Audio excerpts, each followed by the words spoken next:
బందరోడ్లో సామాజిక న్యాయ doctor BR Ambedkar 125 అడుగుల విగ్రహ ప్రారంభోత్సవాన్ని ఈ నెల 19వ తేదీన ఉండటంతో ఆ ప్రాంతంలో వాహనాల ట్రాఫిక్ మళ్లింపు చర్యలు తీసుకుంటున్నట్లుగా ట్రాఫిక్ డీసీపీ చక్రవర్తి తెలిపారు.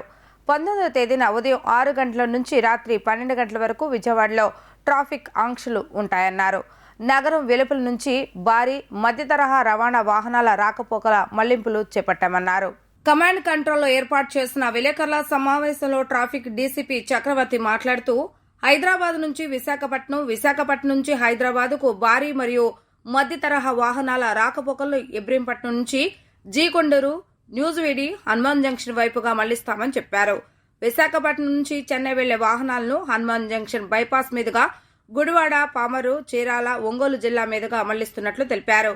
19న విజయవాడ నగరంలోనూ ఉదయం 11 గంటల నుంచి రాత్రి 10 గంటల వరకు వాహనాలతో పాటు ఆర్టీసీ రాకపోకలను మళ్లిస్తున్నామని చెప్పారు. సభ కోసం వాహనాల్లో వచ్చే వారి కోసం ప్రత్యేక పార్కింగ్ కేంద్రాలను ఏర్పాటు చేశామన్నారు. బెన్ సర్కిల్ నుంచి పోలీస్ కంట్రోల్ రూమ్ వరకు సభకు అనుమతి ఉన్న వాహనాలు మాత్రమే అనుమతి ఉంటుందన్నారు. సభకు సుమారు 1,30,000 మంది వచ్చే అవకాశం ఉందన్నారు. రాష్ట్ర వ్యాప్తంగా 2,600 బస్సులు, 2,000 పైగా కార్లు పార్కింగ్ సౌకర్యం ఏర్పాటు చేశామని ఆయన తెలిపారు. మనకు 19వ తారీఖున అంబేద్కర్ గారి విగ్రహ ఆవిష్కరణ ఉంది. దానికి సందర్భంగా వచ్చేసి రూట్ డైవర్షన్స్, ఏ రూట్లో వచ్చేసి మనకి ఇక్కడికి వచ్చే వాళ్ళందరికీ వాళ్ళ రూట్స్ ప్లస్ పార్కింగ్, వీటన్నిటిని కూడా వివరించేదానికి ఈరోజు ప్రెస్ మీట్ పెట్టడం జరిగింది.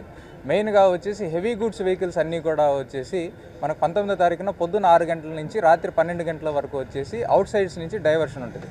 వైజాగ్ నుంచి టువర్డ్స్ హైదరాబాద్ వెళ్ళేటివన్నీ కూడా హనుమాన్ జంక్షన్ మీద నుంచి డైవర్షన్ తీసుకొని ఇబ్రహీంపట్నం వైపు నుంచి వెళ్తాయి. అదేవిధంగా వైస్ వర్సా.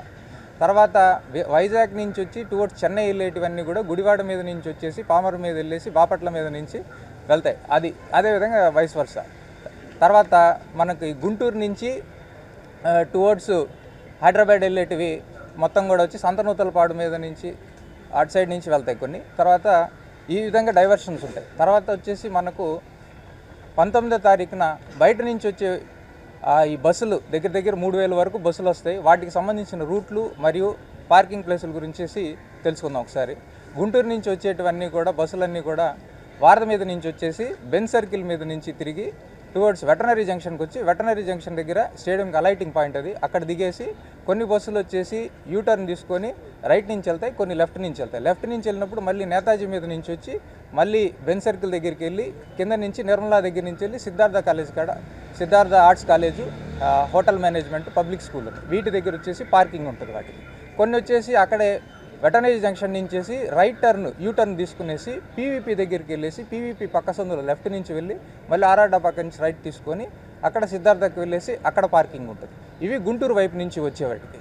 అదేవిధంగా వైజాగ్ నుంచి వచ్చేటివన్నీ కూడా వచ్చి మనకు రామవరపాడు రింగ్ కాడకు వచ్చిన తర్వాత అక్కడి నుంచి రైట్ తీసుకొని పడవల రేవు సైడ్ నుంచి వెళ్ళి తర్వాత అదే రూట్లో పైన చుట్టుకుంట మీద నుంచేసి పుష్ప హోటల్ మీద నుంచి మనకు రెడ్ సర్కిల్ షికామణికి మధ్యలో అలైటింగ్ అవుతుంటాయి. అవి షికామణి సెంటర్ నుంచి మళ్ళీ బీఆర్టీఎస్కి వెళ్ళి బీఆర్టీఎస్లో పార్కింగ్ ఉంటుంది.